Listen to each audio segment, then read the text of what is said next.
Hello everyone Jai Jagannath welcome to academy film. तो पे तुम भूगोल संपूर्ण क्वेश्चन आंसर मुझे नहीं आसी जे भी फुल फुल मार्क रखा चाहो है संपूर्ण पढ़ी जो जी क्वेश्चन तुमको देवी ए टू जेड आखि बंद कर संपूर्ण पढ़ी जो जो तुमने फुल मार्क रखा चाहो ठीक अच्छे। तो चलो वीडियो स्टार्ट करा देखा कौन कौन क्वेश्चन सब तुम आसो पूर्व मुझे जन दूसरी जी भी आम चैनल को नुआ कर काइंडली चैनल को सब्सक्राइब कर सहित बेल आइकन को प्रेस कर दियो जहाँफल तुमको आगे एपरी हेल्पफुल और इनफर्मेटिव वीडियो अपडेट सर्वप्रथम मिल पार ठीक अच्छे। पूर्व दुईटा एग्जाम क्वेश्चन आसूँ ठीक अच्छे। तो से तुम क्वेश्चन बर्तमान प्रोभाइड कर सब कंप्लीट कर जो तुमने फुल मार्क आड़े चाहो ठीक अच्छे। देखिए श्रेणी सप्तम तुम सप्तम पिलांर विषय रहा भूगोल द्वितीय समाप्ति सूचक मान निर्धारण 2026 मसीहा है। ये शिक्षार्थी नाम रही रोल नंबर ये विभाग ये तारीख रही तुम विद्यालय ना लिख ये निज निज ब्लक तापर ये जिला लिख ठीक अच्छे।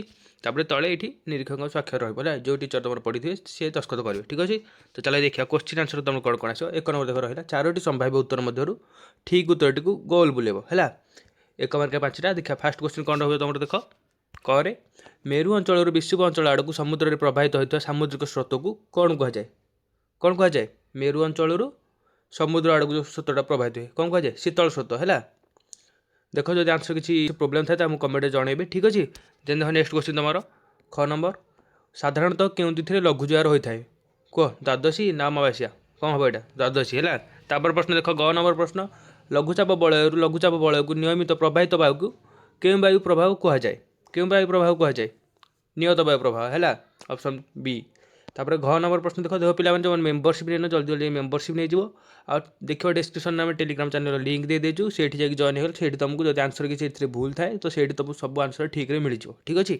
तापर घ नंबर प्रश्न देख पे कौन देला भूमिकंप जनित सर्वाधिक क्षति क्योंठार होता है क्योंठी होता है उपकेन्द्र ठारे है।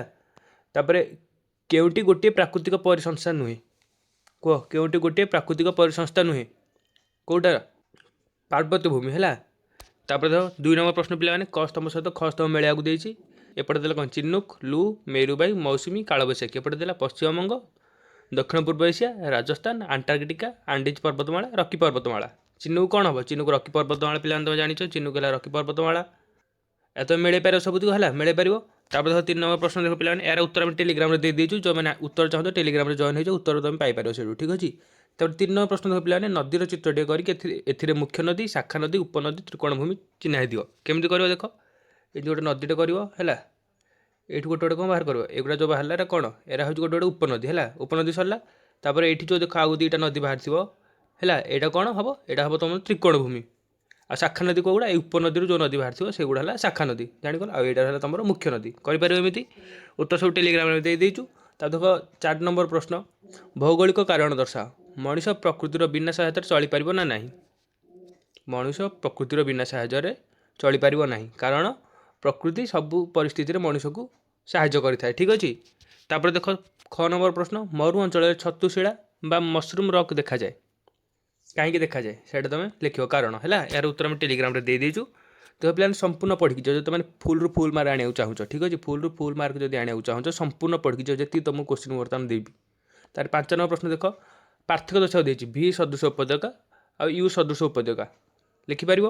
तापर प्रश्न देख वायुमंडल विभिन्न स्तर गुड़िकर नाम लिखि सेगुड़िक स्तर विभाजन चित्र साहाय्य दर्शाओ किंबा शैलक्षय वृष्टिपात कौन और किपर होता है चित्र सब बुझाए लिख केमी कर देख वायुमंडल करद स्तर कौन कौन रोचे तुम स्ट्राटोस्फीयर थर्मोस्फीयर एक्सोस्फीयर जहाँ सब रहा सबुज स्तर लिख कौ स्तर काम कौन कौ स्तर के परिमाण ऑक्सीजन थाए सब जिन तुमको लिखा पड़ो जो तुमको 5 मार्क मिले ठीक अच्छे। पे देख टोटाल ये तुम क्वेश्चन आंसर भूगोल जो तुमने फुल मार्क रखा चाहो जी क्वेश्चन तुमको देली सब पढ़ी जाओ है। चैनल को आसते चैनल को सब्सक्राइब कर दो वीडियो गोटे लाइक कर सांग सहित सेयार कर दो ठीक अच्छे। और जो मैंने मेम्बरशिप ना जा मेम्बरशिप नहीं पारे मेम्बरशिप ऑप्शन अच्छी तुम भाई बहुत पिला जॉइन हो जाती सब आंसर आम टेलीग्राम दे देचु जो मैंने आंसर पाइबा चाहो टेलीग्राम जॉइन हो।